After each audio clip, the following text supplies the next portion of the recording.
Every day, billions of people come here with questions about all kinds of things. Sometimes we even get questions about Google search itself, like how this whole thing actually works. And while this is a subject entire books have been written about, there's a good chance you're in the market for something a little more concise. So let's say it's getting close to dinner and you want a recipe for lasagna. You've probably seen this before, but let's go a little deeper. Since the beginning, back when the homepage looked like this, Google has been continuously mapping the web, hundreds of billions of pages, to create something called an index. Think of it as the giant library we look through whenever you do a search for lasagna or anything else. Now, the word lasagna shows up a lot on the web. Pages about the history of lasagna, articles by scientists whose last name happened to be lasagna, stuff other people might be looking for. But if you're hungry, randomly clicking through millions of links is no fun. This is where Google's ranking algorithms come into play. First, they try to understand what you're looking for, so they can be helpful even if you don't know exactly the right words to use or if your spelling is a little off. Then they sift through millions of possible matches in the index and automatically assemble a page that tries to put the most relevant information up top for you to choose from. Okay, now we have some results. But how did the algorithms actually decide what made it onto the first page?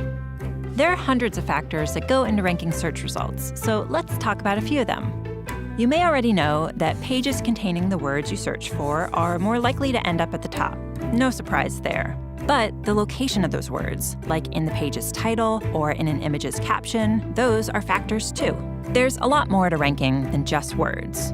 Back when Google got started, we looked at how pages link to each other to better understand what pages were about and how important and trustworthy they seemed. Today, linking is still an important factor. Another factor is location, where a search happens.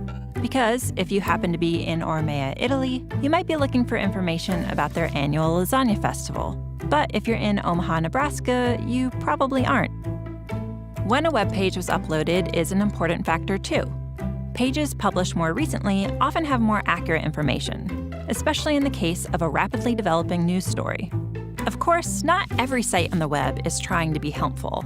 Just like with robocalls on your phone or spam in your email, there are a lot of sites that only exist to scam, and every day scammers upload millions more of them. So just because instantvirusdownload.net lists the words lasagna recipe 400 times, that doesn't mean it's going to help you make dinner.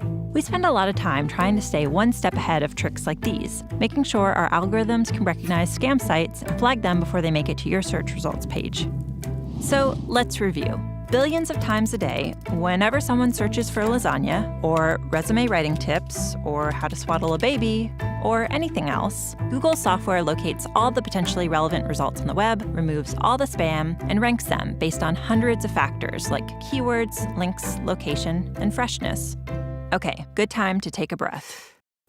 This last part is about how we make changes to search, and it's important. Since 1998, when Google went online, people seem to have found our results pretty helpful. But the web is always changing, and people are always searching for new things. In fact, 1 in every 7 searches is for something that's never been typed into the search box before, by anyone, ever. So we're always working on updates to search, thousands every year. Which brings up a big question. How do we decide whether a change is making search more helpful? Well, one of the ways we evaluate potential updates to search is by asking people like you. Every day, thousands of search quality raters look at samples of search results side by side, then give feedback about the relevance and reliability of the information. To make sure those evaluations are consistent, the raters follow a list of search quality evaluator guidelines. Think of them as our publicly available guide to what makes a good result good. Oh, and one last thing to remember. We use responses from raters to evaluate changes, but they don't directly impact how search results are ranked. So there you have it. Every time you click search, our algorithms are analyzing the meaning of the words in your search, matching them to the content on the web, understanding what content is most likely to be helpful and reliable, and then automatically putting it all together in a neatly organized page designed to get you the info you need.